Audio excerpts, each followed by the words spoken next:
अगर आप इतना ही ईमानदार हैं तो करा दीजिए अंत्योदय कार्ड की जांच, कौन गरीब है कौन अमीर है। हमें जितना जानकारी है उतना जानकारी के हिसाब से हम वीडियो बना रहे हैं। नहीं, आप वीडियो बनाइए, मैं रोक नहीं रहा हूँ वीडियो बनाए, लेकिन मैं नियम जानना चाहूँगा अंत्योदय कार्ड का नियम क्या होगा जिससे आप वो चाहते हैं, ताकि ये भी जान पाऊँ तो अच्छा रहेगा, ताकि दर्शक भी जानेंगे ना कि क्या नियम होना चाहिए। मुझसे जान लीजिए, जो विदेश नहीं कमाता हो, देखिए मेरे से नियम जानिए, जो विदेश नहीं कमाता हो, 2 व्हीलर उसके पास न हो, 1 एकड़ से ज़्यादा खेत न हो, उसको अंत्योदय कार्ड नहीं, पात्रगृहस्थी कार्ड होना चाहिए। अंत्योदय कार्ड मुस्मात विकलांग को होना चाहिए। तो आपके घर कोई मुस्मात या विकलांग तो है नहीं, फिर भी आपके घर अंत्योदय है। तो जब आपके जैसे लोग हैं उनको लोगों के पास अंत्योदय कार्ड होगा तो उन लोगों के खिलाफ आवाज उठाएंगे, तो आम जनमानस के ऊपर भी तो प्रभाव पड़ रहे हैं आपके आवाज से। ठीक है, अगर जो नियम के अनुसार जो उस पात्र का अगर हमारा कट रहा है, हमारे पास एक धूर भी खेत नहीं है घर के अलावा, लेकिन विदेश तो हैं आप, विदेश रहने की वजह से जी, तो जांच हो जाए। इस तरह से अगर होगा तो पूरे गांव का एक तो हाँ, अब एक बात है, आपके पूरे गांव का सुनिए, आपके पूरे गांव का कार्ड अगर कट जाता है फिर तो क्या जिम्मेदारी लेंगे, फिर पूरे गांव से दुश्मनी लेके क्या मिलेगा। आखिर आपके घर से तो किसी का आता नहीं। हम थोड़ा सा आपका बात रिकॉर्ड करेंगे ताकि जानकारी लोगों तक पहुंचे। तो आपका नाम मैं जानकारी लेना चाहूँगा कि आपका नाम क्या है। मेरा नाम हाकिम अंसारी है जी, ग्राम मठिया जी, जिला कुशीनगर। जी। आपका कई दिनों से वीडियो मैं देख रहा हूँ, सोशल मीडिया पे तमाम तरीके से वीडियो आप कोटदार के खिलाफ डाल रहे हैं, क्या मैटर है? इस मामला यह है, जैसे हमारा फैमिली कहीं और रहती है, जी, जैसे कभी अपने मायके रहती है, कभी हमारी बड़ी बहन के घर रहती है, कभी एक जगह रहती है, जैसे यहाँ बिहार में, ठीक ना जी, तो राशन लेने हर महीना आती है, बिल्कुल, और वो 3 साल का रिकॉर्ड दिखा रहे हैं कोटदार, वो 1 साल का रिकॉर्ड दिखा दें, और कभी भी फिंगर वो नहीं लगाए, कभी खेत के काम से, कभी गन्ना लादना, कभी कुछ है, कभी मशीन खराब, इसी तरह साल भर निकाल दिए। यानी आपकी पत्नी राशन लेने जाती हैं, राशन नहीं देते हैं? हाँ, फिंगर ही नहीं लगाते हैं, कोई बहाना, खेत का काम है, मेरा काम है, ये है वो, 2-2 3-3 दिन परेशान करते थे। और मेरे भाई का औरत का नाम जोड़ करके केवाईसी कर दिए, केवाईसी के लिए 3 महीना दौड़ाए, उसके बाद मैं दूसरा जगह केवाईसी करने भेजा तो वहाँ पता चला जी ये नाम जुटा हुआ केवाईसी कर दिया गया, ठीक है ना। तो 2 बार मैं दूसरी जगह से राशन भी गया, राशन कई बार कई दूसरी जगह से उठा, इधर उधर से, बिल्कुल, ठीक ना। उसके बाद से जब हम इनसे पूछे तो ये बोला हमको नहीं पता, उनका लड़के से बात हुआ, बात रिकॉर्ड किया मैंने, वो कबूला है जे क्या हो गया है, जाओ जो करना है कर, कटवा लेना। यानी कौन सा कार्ड है आपका, कौन सा कार्ड है आपका, कार्ड का क्या नाम है आपका? कार्ड अंत्योदय कार्ड है, अंत्योदय लड़का कार्ड है। अच्छा। तो एक तो आप अंत्योदय कार्ड का जांच की भी मांग कर रहे हैं, अंत्योदय कार्ड आपका है भी, तो जांच का मांग करना कहाँ तक सही है, मतलब क्यों मांग कर रहे हैं, इस पे मैं जानकारी लेना चाहूँगा। जो जिस पात्र का है उस पात्र में मिलना चाहिए। हमारे ग्राम सभा में 59 कार्ड है, जहाँ की जिन गरीबों को मिलना चाहिए उन गरीबों के पास नहीं है, ठीक है। सरकार गरीबों को देती है, ना कि अमीरों को। इस पे कुछ 25 साल से सरकार के साथ धोखा करके गलत तरीके से राशन बांट रहे हैं जी, इस सरकार के नुकसान हो रही है ना, गरीबों को ठग मारा जा रहा है। एक मैं सवाल और पूछना चाहूँगा, इसमें एक सवाल और पूछना चाहूँगा कार्ड के मैटर लेके। कार्ड तो कोटदार के द्वारा नहीं बनाया जाता है, ये प्रधान के द्वारा बनाया जाता है, तो कोटदार पे आवाज़ उठाने की क्या मतलब रही है आपकी, ये जानकारी लेना चाहूँगा। नहीं, बता रहे हैं देखो, कोटदार की जिम्मेदारी नहीं, कार्ड तो बहुत दिनों पहले बना है, लेकिन मान लीजिए उसकी सूचना देना कोटदार की जिम्मेदारी होती है अधिकारी को, ये कार्ड या ये चीज इस पात्र का नहीं है, इसको निरस्त करके गरीबों को देना चाहिए। नहीं, ये भी काम प्रधान सेक्रेटरी का होता है, तो आप उन पे आवाज़, तो आपकी प्रोफाइल मैंने चेक किया तो उस पर आवाज़ तो आपने नहीं उठाया है, केवल कोटदार को जाति दुश्मनी जैसे मैं देख रहा हूँ कि इस तरह का वीडियो बना रहा है, इस पर क्या कहना चाहेंगे? नहीं, तो कोटदार प्रधान द्वारा साफ कर दिया गया है। मैंने उनसे बोला था नया कार्ड बनाने के लिए, उन्होंने धोखे से ये कार्ड, तुम्हारे कार्ड मिट कर दिए। ये पहले मैं ये जानकारी लेना चाहता हूँ हकीम जी, मैं चाहूँगा आपसे, ये पहली मेरी बात पूरी हो जाए ताकि आप आवाज़ क्यों नहीं उठाई प्रधान के खिलाफ कि प्रधान द्वारा आपके राशन कार्ड को चेंज किया जाता है या बनवाया जाता है या संशोधन कराया जाता है या जांच कराई जाती है। तो प्रधान के खिलाफ आपने नहीं बोला या कोरदार के खिलाफ आवाज उठाने की क्या मतलब रही, ये मैं जानकारी लेना चाहता हूँ। कोटदार के पास भी उतना पावर है। नहीं, इस कोरदार के पास कोई पावर नहीं है। आम जनता का एक नौकर होता है, गुलाम होता है।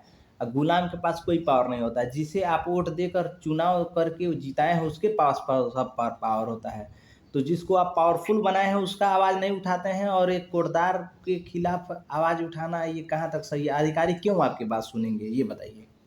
अगर मैं वीडियो डाल रहा हूँ, अधिकारी आपकी बात क्यों सुनेंगे जब आप जो लीगल तरीके जो इसका करता धरता है उसके खिलाफ आवाज़ तो आप उठा नहीं रहे हैं, कोरदार के खिलाफ जांच करने की आवाज़ उठा रहे हैं, तो इस पर सरकार क्यों सुनेगी? दूसरी बात, अब आप रहे कि आरोप लगा रहे हैं कि कोरदार द्वारा सही तरीके से राशन नहीं दिया जाता है, अनाप शनाप गलती कर रहा है। तो एक पत्रकार का मैं वीडियो भी देखा तो उसमें सभी लोगों से पूछताछ कर रहा है, तो उसमें तो सच्चाई कुछ दिख रही है या नहीं दिख रही है, आप तो देख ही पा रहे होंगे। क्या कहेंगे इस पे, क्या कहना चाहेंगे?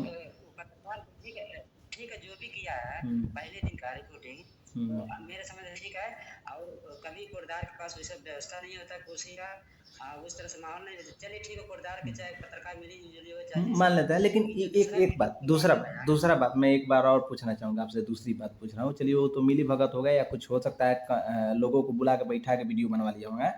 लेकिन दूसरी बात यह है कि एक आप ही को दिक्कत है या आपके गांव बड़ा है, उसमें कोई ऐसा नहीं है जो घर हो और एप्लीकेशन दे के कोटदार के खिलाफ जांच करवा सके? भैया जी, अगर मान लीजिए हम गलत हैं तो जांच करवा करके हम हमको गलत साबित नहीं करते नहीं, हैं, हमको कानूनी आप क्या हैं? आप सजा करवा नहीं, आप क्या हैं कि आपको कोई सजा करा सकता है? आप तो ना प्रधान है ना कुछ है, तो आपके ऊपर कुछ हो ही नहीं सकता है, तो क्यों सजा होगा?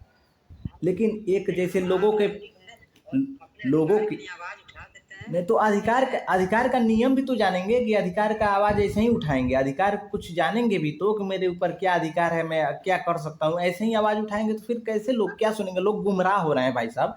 मैं आपसे वीडियो बनाने का मतलब यही है कि लोग गुमराह हो रहे हैं। लोग क्या समझेंगे? यानी जो भी कुछ होता है, चुनाव होती हैं प्रधान का, तो प्रधान चाहे तो कोटदार को चेंज करा सकता है, प्रधान चाहे तो कुछ भी करा सकता है। महोदय, आप ये जानने की कोशिश करिए। तो फिर आप प्रधान से नहीं कहते हैं, एक आप विदेश में बैठ के राशन प्राप्त कर रहे हैं, उसके बाद आप क्या कर रहे हैं कि कोटदार के खिलाफ वीडियो बना रहे हैं। चलिए बनाइए, कोई दिक्कत नहीं। कोटदार गलत होगा तो उसको सजा मिलेगा ही, लेकिन आप पूरे ग्राम सभा में, मठिया ग्राम सभा है ना, मठिया ग्राम सभा में सिर्फ आप ही एक हैं अकेले आवाज उठाने वाले की, और जो घर पे है जो अधिकारी के पास पहुंच सकता है वो भी तो आवाज उठा सकता था। मैं ये कहना चाहता हूँ। आप भी किसी ग्राम सभा कराने वाले हैं। जी बिल्कुल क्या बिल्कुल कोई गरीब कोटदार के या प्रधान के विरुद्ध जा सकता है? बिल्कुल जा सकता है, बिल्कुल जा सकता है। आजकल लोग स्वतंत्र हैं। जैसे आप आवाज उठा सकते हैं, आप भी तो गरीब हैं, आप भी अंत्योदय के पात्र हैं, अभी अंत्योदय कार्ड बनवाए हुए हैं ना, तो आप तो आवाज उठा ही रहे हैं। जिस चीज का इल्जाम लगा रहे हैं आज 15-20 दिन से, और कोटदार सही है, ठीक है, प्रधान सही है, तो जांच करा कर हमको गलत साबित कर दें। नहीं, इसमें मैं ये नहीं भैया, ये बात मुझे बताइए। मैं आपसे ये जानकारी लेना चाह रहा हूँ कि यानी आप अकेले क्यों आवाज उठा रहे हैं? आपके साथ 2-4 लोगों को और होना चाहिए, वो लोग भी जाएं और लिखित तरीके से कंप्लेन करना चाहिए ना उन लोगों को, ताकि जांच तभी तो होगी। वीडियो बनाने से वीडियो तो वायरल हो रहे हैं, लोगों तक पहुंच रहे हैं। यानी मेरे पास भी पहुंची आपकी वीडियो, तो यानी वीडियो तो चल रहा है आपका, लेकिन लिखित तरीके से जब कंप्लेन किया जाएगा अधिकारी को तभी तो कुछ होगा। लिखित तौर पर मैं मुख्यमंत्री पोर्टल पर जीआरएस करा चुका हूँ जी, और कोटदार के भी खिलाफ और पत्रकार के खिलाफ जिन्होंने अभद्र भाषा इस्तेमाल किया है उनके खिलाफ करा चुका हूँ मैं। आपके ऊपर अभद्र भाषा का प्रयोग किसने किया है, मैं जानना चाहूँगा। जोगिंदर चौहान ने किया है। अच्छा, और क्यों ये किया है? आखिर क्यों आपके ऊपर, आखिर आपके ऊपर अभद्र भाषा का प्रयोग क्यों किया गया है, ये जानकारी मैं चाहूँगा। हमारे के चरित्र के ऊपर टिप्पणी की गई है और बहुत बुरे तरीके से। अच्छा, यानी आपकी पत्नी घर पे नहीं रहती हैं, कभी मायके कभी ससुराल कभी इधर उधर रहती हैं, इसके ऊपर लोगों ने कुछ कहा है, आवाज उठाया है ना? हाँ, बोलिए, फिर दोबारा बोलिए हाकिम जी। तो कि किसी के निजी मामला में ना तो पत्रकार का ना तो किसी का कोई अधिकार होता है जो सोशल मीडिया इस तरह के अभद्र भाषा इस्तेमाल करते हैं। नहीं किसी नहीं, के चरित्र के ऊपर सवाल उठाया है। एक तो गलत बात आप भी फिर बोल रहे हैं। आपका अधिकार तो है ना, आपको अधिकार मिला है ना कोटदार के, उसके व्यक्तिगत मामले में आप तो आवाज उठा ही रहे हैं, तो आपके भी व्यक्तिगत मामले में वो आवाज उठा सकता है। आपने तो उठा ही रहे हैं ना किसी के ऊपर, तो जिस तरह से हम उठा रहे हैं हाँ। उठाए, हम तो वीडियो बोल रहे हैं, हमारी बात के जवाब दे, हमारे विरोध कर रहे हैं, हम गलत कर रहे हैं तो हमारे ऊपर एक्शन लीजिए। हमारी हर वीडियो देखिए, ठीक है, कहीं से भी अगर कोई किलो गलत है तो उसको उस पर वो एक्शन ले। कोटदार पैसे वाले सोर्स वाले और हर चीज हमसे आगे हैं, तो क्या चुप बैठे हैं? वो तो अलग बात है। वो आपसे झगड़ा नहीं करना चाहते हो, या हो सकता है ये भी आप बाहर हैं इसके वजह से भी चुप हैं। लेकिन मैं चाहूँगा, वो तो मैटर की बात है। मैं हकीम जी ये चाहूँगा कि आपके गांव में गरीब कितने लोग हैं, जो ऐसे कितने लोग हैं जिसको अंत्योदय कार्ड मिला है वो अमीर हैं। अमीर किसको आप समझते हैं, ये बताइए मुझे। देखिए, हमारा अधिकार नहीं है जो हम किसी का नाम लें, जांच हो जाएगी, निष्पक्ष वो पता चल जाएगा। हमारा जो अधिकार वही हम बोल सकते हैं। तो जांच जांच कौन कराएगा? कोटदार अपना नाम बेचेगा? कोटदार कहेगा कि मैं नाम रखूं हकीम जी का, हकीम जी विदेश रहते हैं, इनका नाम काट दिया जाए? कोटदार कहेगा? फिर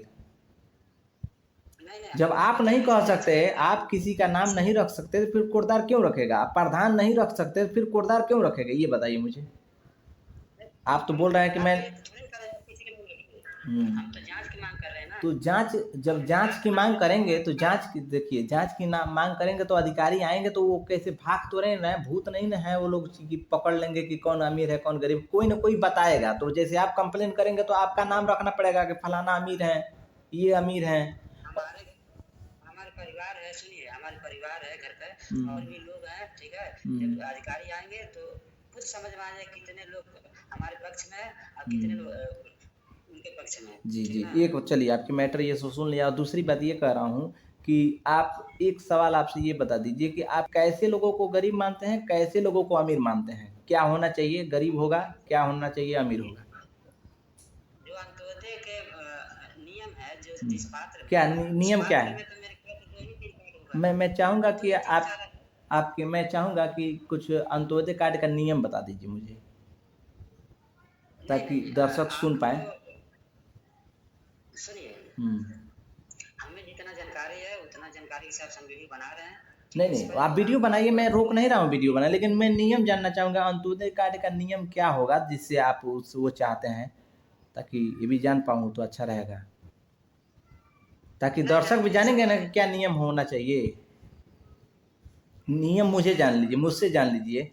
जो विदेश नहीं कमाता हो, देखिए मेरे से नियम जानिए। जो विदेश नहीं कमाता हो, 2 व्हीलर उसके पास न हो, 1 एकड़ से ज़्यादा खेत न हो, उसको अंत्योदय कार्ड नहीं, पात्रगृहस्थी कार्ड होना चाहिए। अंत्योदय कार्ड मुस्मात विकलांग को होना चाहिए। तो आपके घर कोई मुस्मात या विकलांग तो है नहीं, फिर भी आपके घर अंत्योदय है। तो जब आपके जैसे लोग हैं, उनको लोगों के पास अंत्योदय कार्ड होगा, तो उन लोगों के खिलाफ आवाज उठाएंगे, तो आम जनमानस के ऊपर भी तो प्रभाव पड़ रहे हैं आपके आवाज से।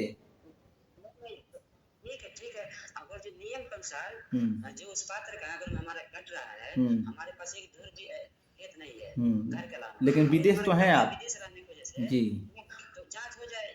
इस तरह से होगा तो पूरे गांव का तो हाँ, अब एक बात है, आपके पूरे गांव का सुनिए, आपके पूरे गांव का कार्ड अगर कट जाता है, फिर तो क्या जिम्मेदारी लेंगे? फिर पूरे गांव से दुश्मनी लेके क्या मिलेगा? आखिर आपके घर से तो किसी का आता नहीं है राशन, तो आ नहीं